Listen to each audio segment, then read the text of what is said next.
မအိုဘေးမှာတိမ်မောင်းထောင်ကြီးစုချင်းမြင့်ခံလိုက်ရတဲ့ချယ်ရီသိန်းဆိုတော့ချယ်ရီသိန်းတရားမအိုဘေးမှာတခြင်းသွားဆိုရင်မမျော်လင့်မဲနဲ့တိမ်ထောင်ကြီးစုချင်းမြင့်ခံရတာပါဒီလိုစုကြတဲ့နေရာကလည်းရှင်ဘက်မတော်တရောနေရာဖြစ်ပါရီဒီလိုနေရာကိုစုချခံလိုက်ရတဲ့ဖြစ်ပျက်ကခုဆိုရင်ဆိုရှယ်မီဒီယာမှာဝေဖန်မှုပေါင်းစုံနဲ့စုညံနေပါရီအရာဝတီတိုင်းဒေသကြီးမအိုဘေးမြို့က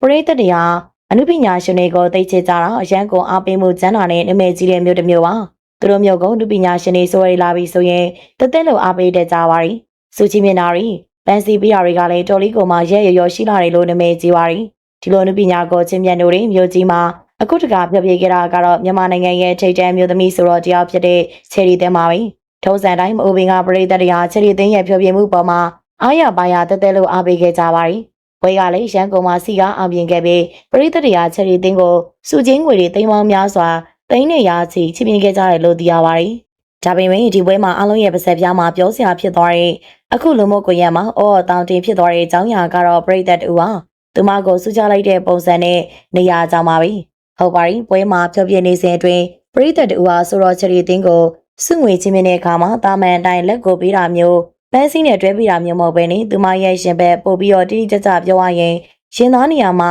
ငွေဆက်ကိုထိုးထည့်ပြီးတော့စုချသွားကြတာဖြစ်ပါတယ်။ဒီလိုမျိုးပရိသတ်ကြီးရဲ့ရှေ့မှာလူမြင်ကွင်းမှာစင်းမြင့်ပေါ်မှာလူပညာရှင်တယောက်ကိုမတော်တဲ့နေရာမှာစုချလိုက်တဲ့ဖြစ်ပျက်ဟာတော်တော်လေးကိုမှအံ့အားသင့်စရာပြောစရာဖြစ်ကြရပါတယ်။ဒီဖြစ်ပျက်နဲ့ပတ်သက်ပြီးတော့ဆိုတော့ချယ်ရီတင်းကလည်းသူ့ရဲ့လူမှုကွန်ရက်စာမျက်နှာကနေပြန်လည်တုံ့ပြန်နေတာကိုတွေ့ရပါတယ်။သူမကတော့ဒီကိစ္စကိုစိတ်ဆိုးဒေါသထွက်တဲ့ပုံဒါမှမဟုတ်ပြဿနာလုပ်တဲ့ပုံစံမျိုးမပြခဲ့ပါဘူး။သူမရဲ့တုံ့ပြန်မှုကတော့စုချချက်နဲ့မအိုပင်သားတွေကိုရမ်းချစ်တယ်ဆိုပြီးတော့ပြန်လည်ရေးသားခဲ့တာဖြစ်ပါတယ်။ဂျိုင်းမဲချရီတေးဘက်ကဒီလိုဟာတာနော်ပြီးတုံ့ပြန်ခဲ့ပေမဲ့လူအများစုကတော့စုချီမြင့်သူပရိသတ်ရဲ့ပြုမှုကိုပြင်းထန်ထန်ဝေဖန်နေကြတာတွေ့ရပါတယ်။ဒါဟာမြမရင်ကျေးမှုနဲ့လုံးဝမသိတော့ဘူး။လူမြင်ကွင်းမှာအလွန်အမြင်မတော်ဘူး။အနုပညာရှင်တယောက်ကိုလေးစားမှုမရှိတဲ့ပြုမှုဖြစ်တယ်။တပတ်သားကိုစော်ကားရာရောက်တဲ့စသဖြင့်ပြင်းထန်ဝေဖန်နေကြပါတယ်။ဒီချိန်ထဲမှာပဲဒီဖြစ်စဉ်မှာစုချသူတဦးတည်းကိုပဲဝေဖန်နေကြတာမဟုတ်ပါဘူး။အဆိုတော်ချယ်ရီသိန်းရဲ့ဝိစားစီရင်မှုကိုဝေဖန်ထောက်ပြသူတွေလည်းအများအပြားရှိနေပါတယ်။သူ့ရဲ့မြင်ကတော့ဆိုတော့ချယ်ရီသိန်းရဲ့ဝိစားစီရင်မှုဟာ